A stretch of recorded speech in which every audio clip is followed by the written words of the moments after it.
It's very nice to have met Advocate Sabelo for the first time. I've known him very well over Zoom for some time, and we've just had a very fruitful discussion with Advocate Sabelo and Pastor John and representatives of the SA Synergy Alliance, and we were talking about the COVID-19 crisis and the way it affects everybody's life, and also about the serious problems surrounding the vaccines, the efficacy of the vaccines, and the risks of the vaccines. These, of course, pose medical issues and legal issues, and also general societal issues, and has very big effects on people's livelihood. We are concerned. We are mindful of the suppression of information, the censorship, the move to authoritarian medical proclamations rather than reliance on the well-known and trusted scientific method of open discourse and debate and discussion and experimentation and review of one another's results. We are concerned that science has been suppressed in the interests of politics and money. And we are concerned for the safety of South Africans. Yeah. It's a great honor that I've been able to talk to Advocate Sabelo and Pastor John. From my side as a medical practitioner who took a Hippocratic oath, I'm pleading with other medical practitioners in South Africa to stand up and resist the censorship, to resist the discrimination, to stand up for what they know is right, and to encourage and participate in meaningful discussion about the real evidence. Advocate Sabelo? Thank you very much, Dr. Edeling. It's definitely an honor and a pleasure for me to meet you as well. My first contact with you was through your letter to the President, which I found very, very informative. And what I loved about it is that it spoke to a lot of issues which address the human rights of the people. It was all-encompassing, and meeting you on Zoom and getting to understand more and more of what was happening was very important for me at a personal level, in the sense that it showed me that there are doctors out there who are ready to stand up for the rights of the people. Because if we do not stand up for the constitutional rights of the people, we are responsible for whatever happens to them.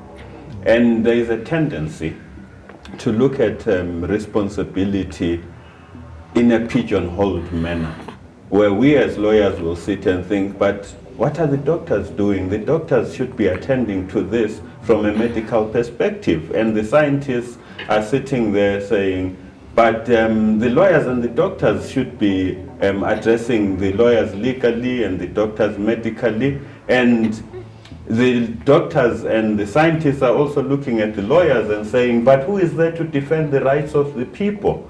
Whereas the reality of the fact right now is that we have to work as a collective.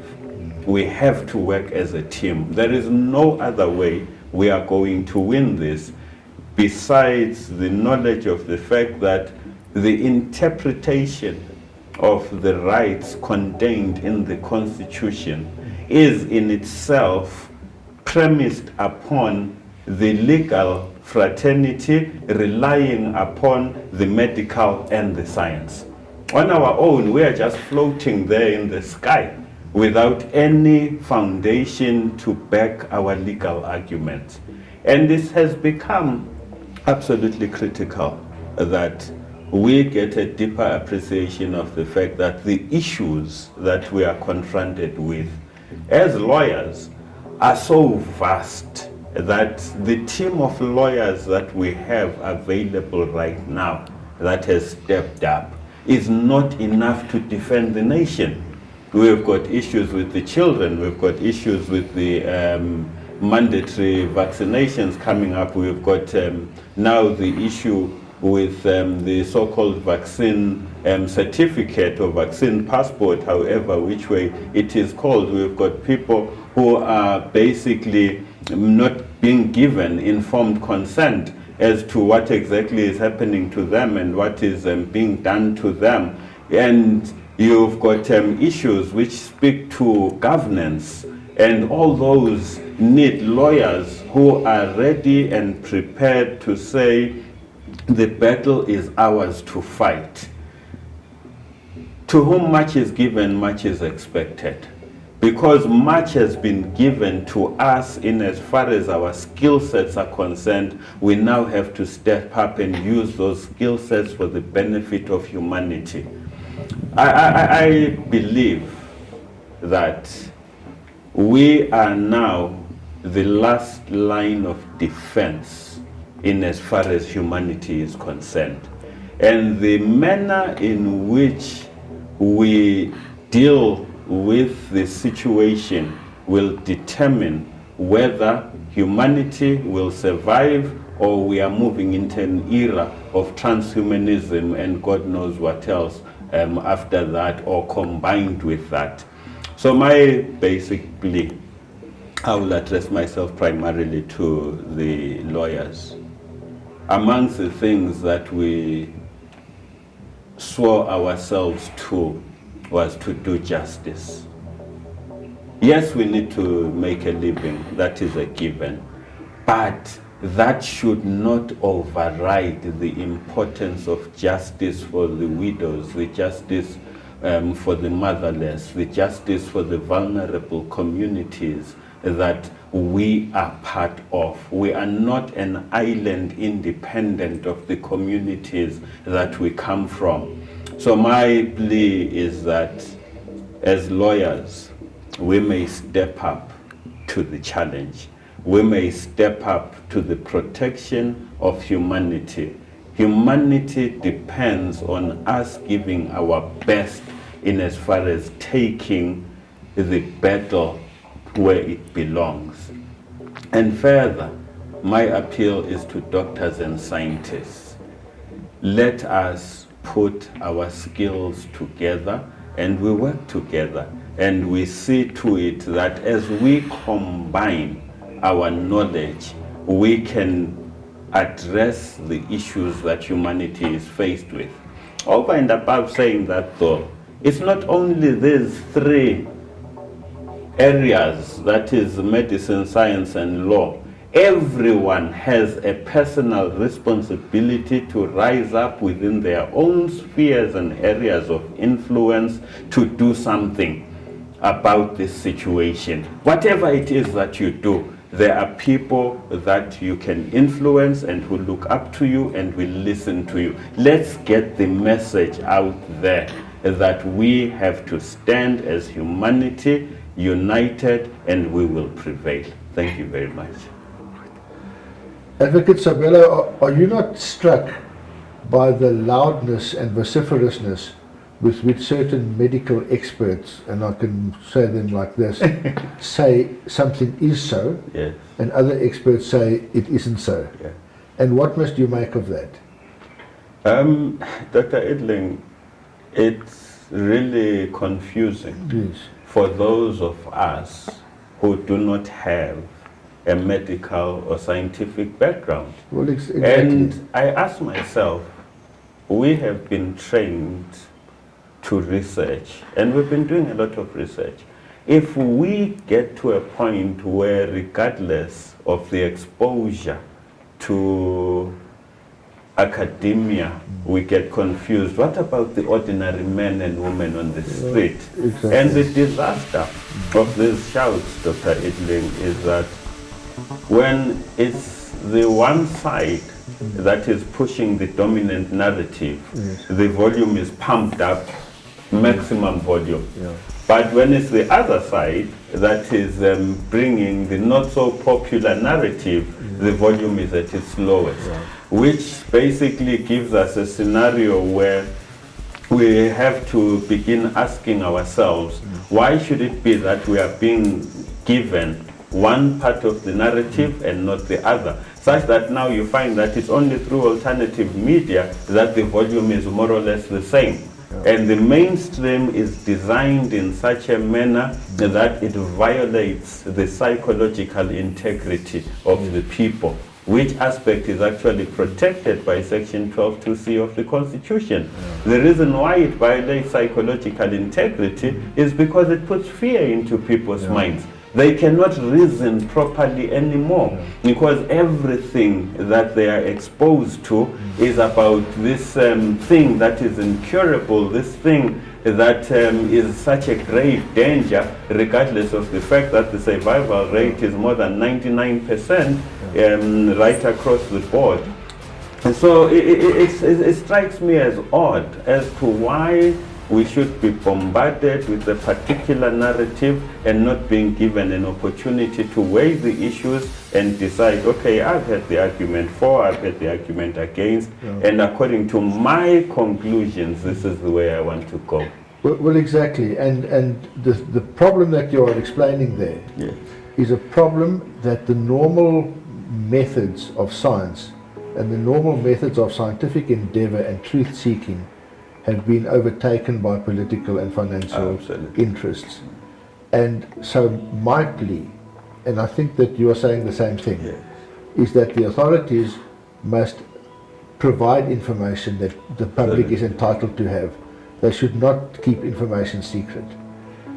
Scientists and medical practitioners should not be scared of being vilified for talking the truth, and should not be scared of being criticized for expressing their opinions. Even if their opinions are wrong, nobody is always right. But because people remain silent and hide away, the truth does not come out. And my plea is to the government, the president, to provide the information that we need. And my further plea is to the doctors and scientists of South Africa to use that information, think about it, stand up and talk freely, so that people can know what you really think, not just echoing an authoritative opinion you've heard. Because we've all heard the authoritative instructions, proclamations, so-called opinions. What we need is doctors and scientists evaluating evidence, considering it and coming to conclusions, and then discussing those conclusions with one another. Dr. Edeling, I fully agree with you. It's so amazing that regardless of the Constitution protecting the freedom of expression and the freedom of opinion, we are now having a scenario where these rights are being violated literally on a daily basis, where people are being vilified for having an opinion. And who is to say whose opinion is right, whilst it's still within the public domain?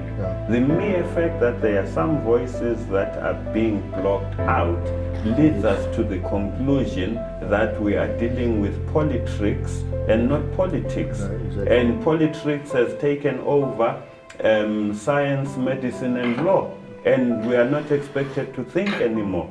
So I would basically encourage everyone out there to reach out who can be able to assist. And this I'm opening it up as broadly as I can, to the extent that, yes, we're looking at people who have the qualifications in different areas, but we're also looking at people whose rights have been violated.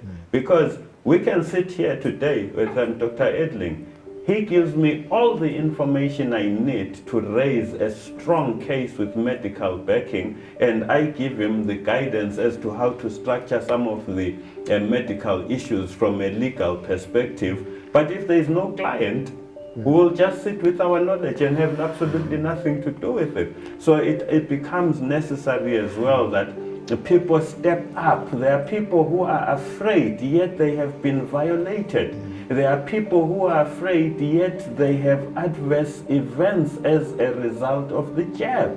It's up to you to stand up. It's up to you to defend the children. It's up to you to come to a point where you say, enough is enough. We need this information. that the government is withholding from the people so that we together can access this information. Because access to information is yet another constitutional right. Section 32 is very, very clear of the Constitution. Thank you very much. Thank you, Advocate Sabelo. So I also just want to say how encouraged I am at the human rights organizations that have sprung up to this challenge.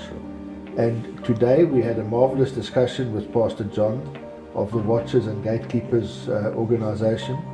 And I would really like to encourage people to contact this organization and join it. We also spoke to members of the SA Synergy Alliance this morning, and the videographer will put the contact details of Watchers and Gatekeepers and of SA Synergy Alliance on this video. And we really encourage people to stand up for their human rights and to join these human rights organizations to achieve that. Thank you very much. And I think my final wrap-up would be to say, in as much as we are pleading with people to come on board, we also want to acknowledge and thank every doctor, every lawyer, every scientist who so far has stood strong and said humanity comes first. Thank you very much. Thank you, Dr. Edeling. Thank you.